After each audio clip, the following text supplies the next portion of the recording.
Hello YouTube. It has been a fabulous day today. It was mid-50s, phenomenal weather. We got busy out here and got most of the sheetrock mudded. I've been starting on figuring out what I need to wire up on the solar system, and we should have a video on it here soon. A little surprise back here tonight is some wonderful southern fried pork chops. They don't get any better than that. So we're going to sit back here and watch Miss Angela cook this up. What we've got back here is just some thin, boneless pork chops. She's got her flour batter mated up with some Cavender, some salt and pepper, and I'm sure she left my secret ingredient out that I normally put in it, which would be a head country. It's actually a pork rub that we would normally put on anything that we smoke. I use this seasoning for a whole lot of things. Anytime we smoke, I put it on hamburgers, I put it on just about anything. I think she's actually trying to locate it so that we can show you what that looks like. Found it. That's the head country. It's championship seasoning. It is fabulous on just about everything. She's got some grease ready over here. And it looks like she's going to dry rub these actually, because she doesn't have any egg and milk mixture, but everybody does things a little bit different. I think she's got some mashed potatoes ready and some corn ready to go, and she's just going to dry batter these. No, that's not healthy coconut oil. I'm sure that's plain old vegetable oil. We have a tendency to cook a little unhealthy around here, but that's usually what makes it good. So let these sit in a skillet here and simmer for a little bit, and we will get back with you. We're going to sneak in here and check on my fabulous assistant and see how she's doing. These pork chops are starting to brown up just a little bit. She just flipped them once. She's got, I think she managed to squeeze some butter beans in there also. Mama's got these pork chops about browned up now. She has got the mashed potatoes whipped out. Yes, they are instant potatoes, but you can doctor some instant potatoes up for a quick meal with a whole lot of butter, a little bit of milk. Sometimes we even put some chicken broth in it.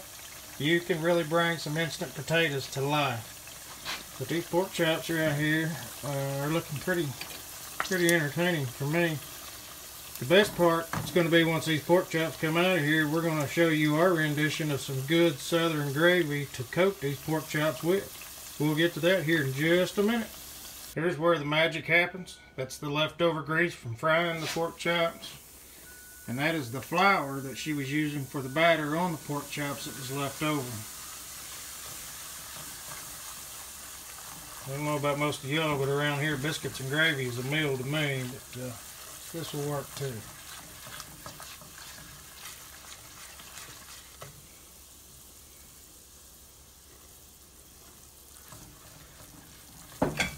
Kind of want to get it to the point that it starts thickening up.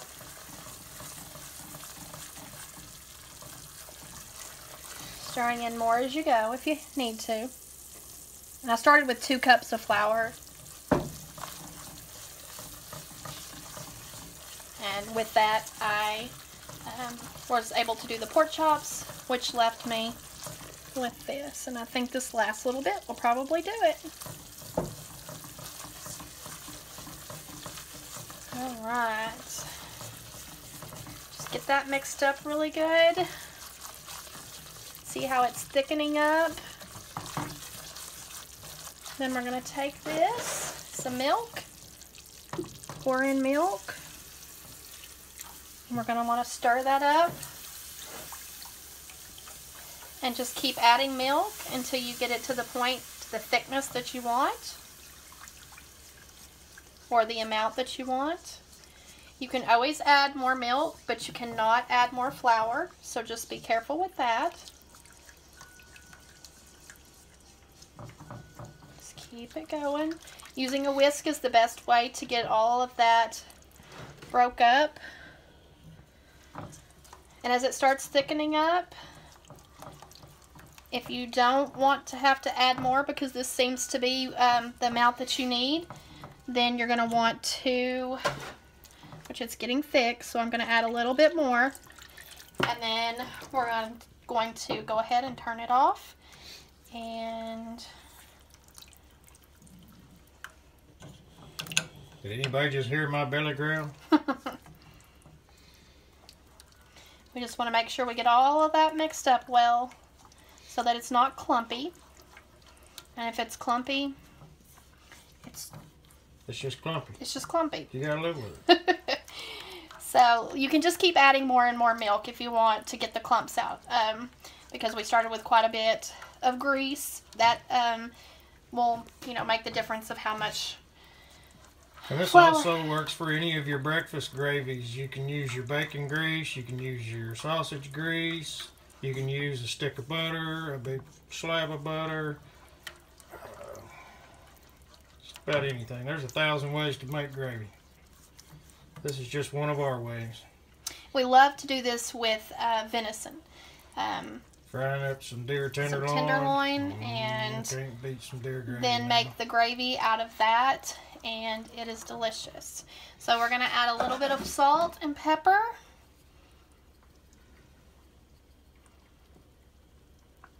More pepper than salt.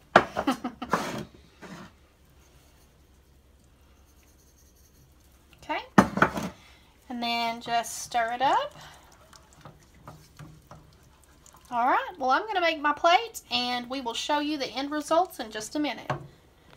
There it is, guys. I know somebody's mouth is watering looking at this. I'm sorry for that. Best thing you can do is jump in the kitchen. You can whip this up. This is a pretty quick little old meal. Mama's helped me all day, so the only thing that's actually missing here would be some homemade biscuits. But since she helped me all day, I can understand her just wanting to make a short meal. That's all we got for today.